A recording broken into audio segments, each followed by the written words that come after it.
It is really, really bright, so I think I'm going to turn this way. And I might not have to squint so much. Wow, what a beautiful day. Beautiful day to be up there flying around.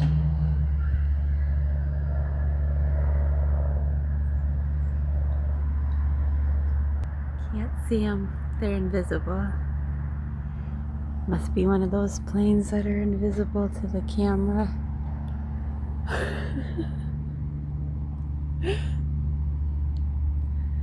I know, right? Look how clear the skies are. Oh, big jet over there.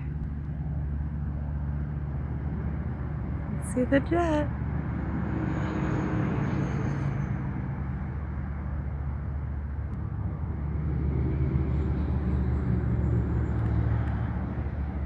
The beautiful skies today. I don't see one cloud in the sky.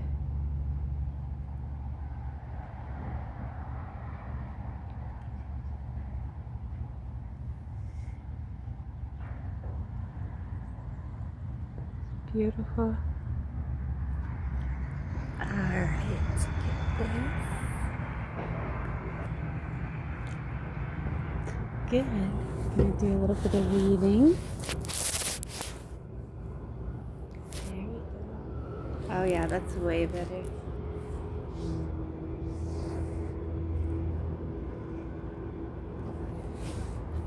The works of George Eliot. Good choice. Haven't read from this one in a while. Ooh, The Power of Helping. Awesome. January 1st. At the beginning of December, the 8th and last book of Middlemarch was published, the 3 final numbers having been published monthly. No former book of mine has been received with more enthusiasm, not even Adam Beatty, and I have received many deeply affecting assurances of its influence for good on individual minds. Hardly anything could have happened to me which I could regard as a greater blessing than the growth of my spiritual existence when my bodily existence is decaying. The merely egoistic,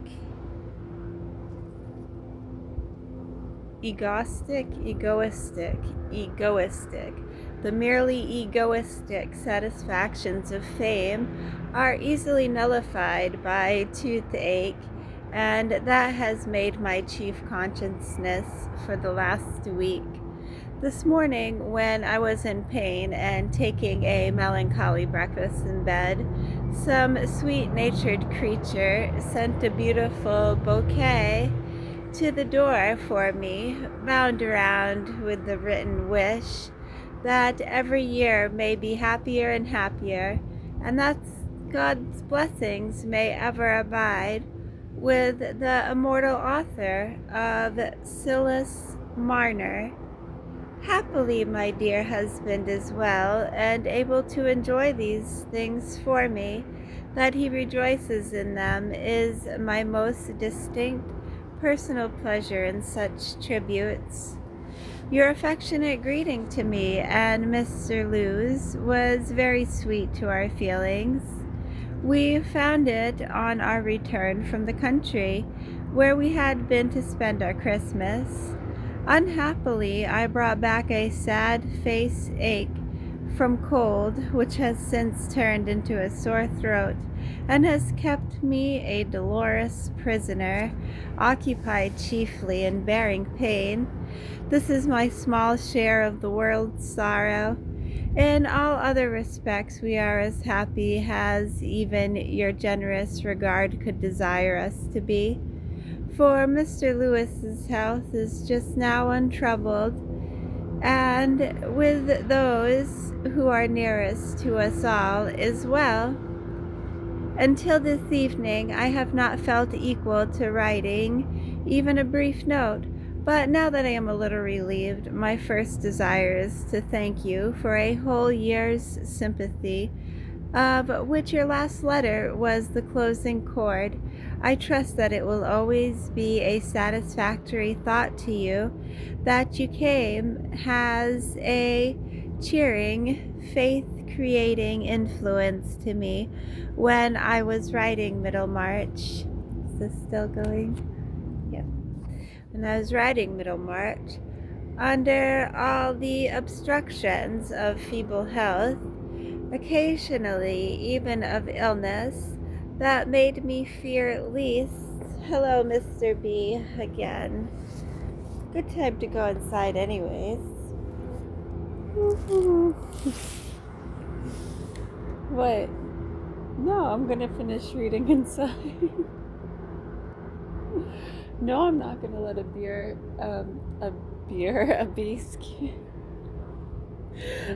bee scare me inside. No way. Okay, fine, I'll finish. Do you remember what page that was? Oh man. Oh, I opened right up to it. What are the chances of that?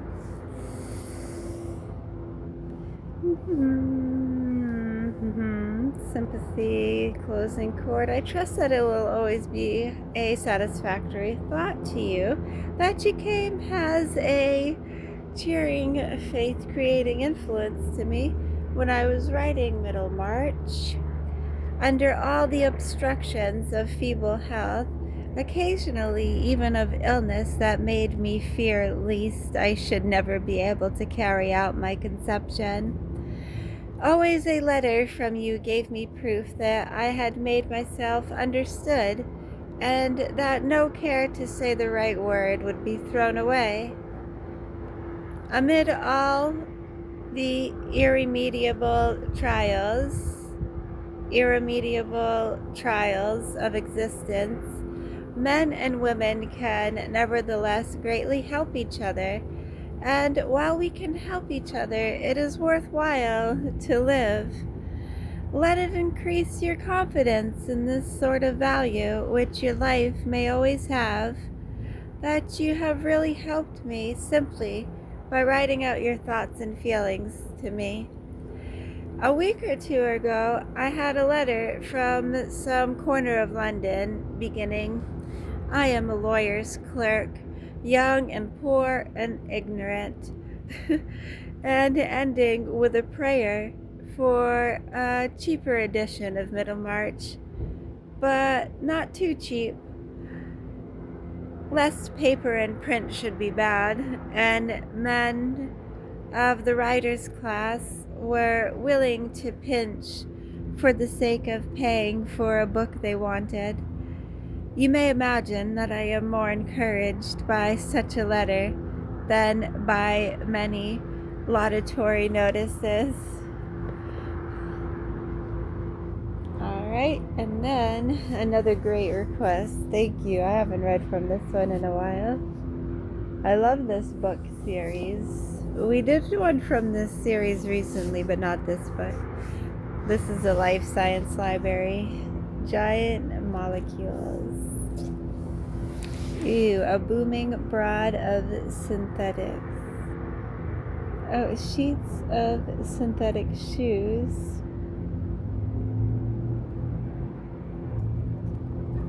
Oh, it's patterns that will be fashioned into shoe uppers. Water repellent and scuff resistant. And then they have a gossamer veil of Orlon. Gossamer. Parting a skein of Orlon fibers. A Hoet DuPont. A DuPont technician shows characteristic wool-like bulk. I do get the irony there. Yes, don't forget to have good sportsmanship too, you know? How interesting. You want me to post these? Yeah, I can post these pages. Very cool. Let's do one more page from this book. Hello, Mr. Squirrel. What is that in your mouth? I don't know what he had in his mouth. It looked like a big nut.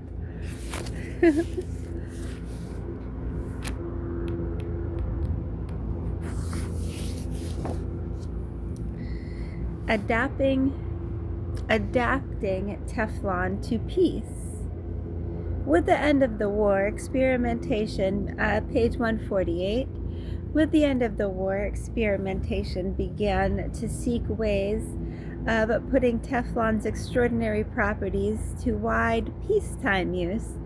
It was not an easy task, with the very qualities of heat resistance and insolubility that made the plastic so valuable also made it extremely difficult to work with.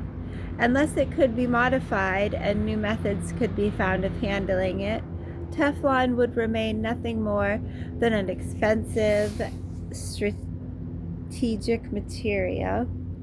It was at this point that the polymer chemist's understanding of molecular structure and design paid off. It was known, for example, that many of Teflon's properties were related to the regular chain structure of its giant molecule. If the chain were made less regular, the plastic would still be strong and inert, but it would be more manageable. It would still be strong and inert, but it would be more manageable.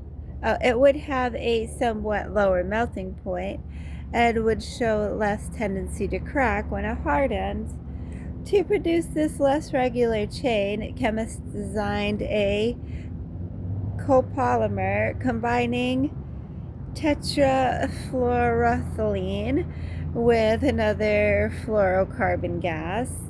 They copolymerized tetrafluoroethylene with hexafluoropropylene, whose molecule is composed of 6 atoms of fluorine and 3 of carbon arranged in a more irregular pattern than the tetrafluoroethylene.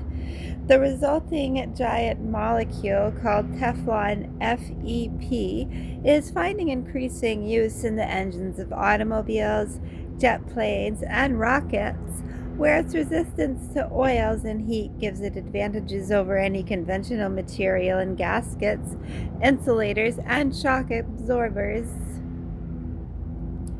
Other techniques of molecular design uncovered additional ways of modifying the original molecule to put it to wider use.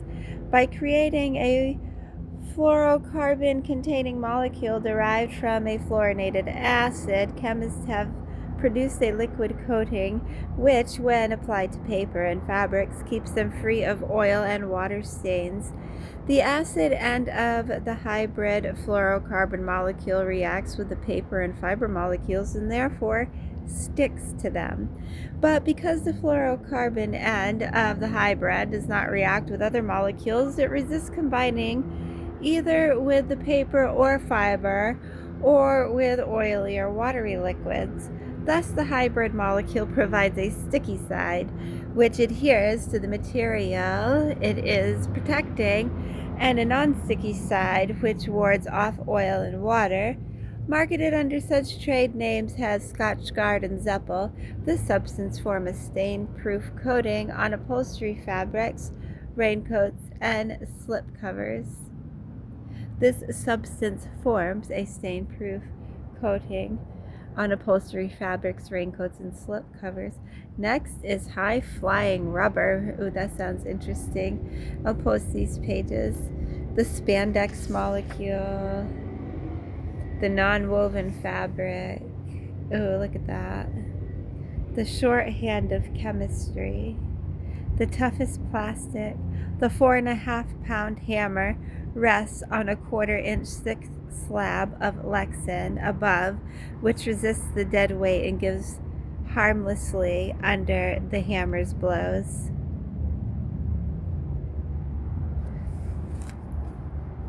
Oh, look at that. Kapow.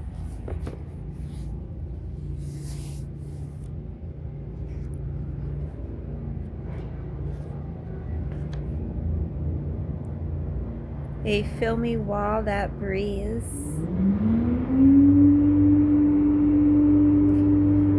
Cool. Got some silicone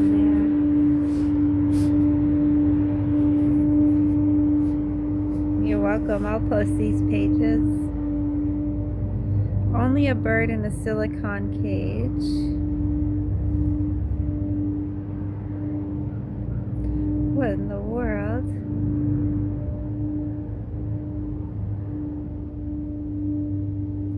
Interesting.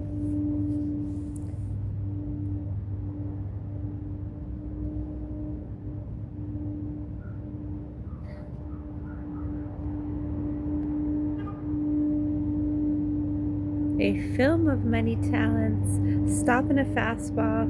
A sheet of mylar absorbs the impact of a baseball thrown at 80 miles per hour. The rainbow-colored linear formations in the photomicrograph show the film under a similar stress. They indicate the pattern alignment of the molecules as they absorb the shock. Wow, that's absolutely beautiful.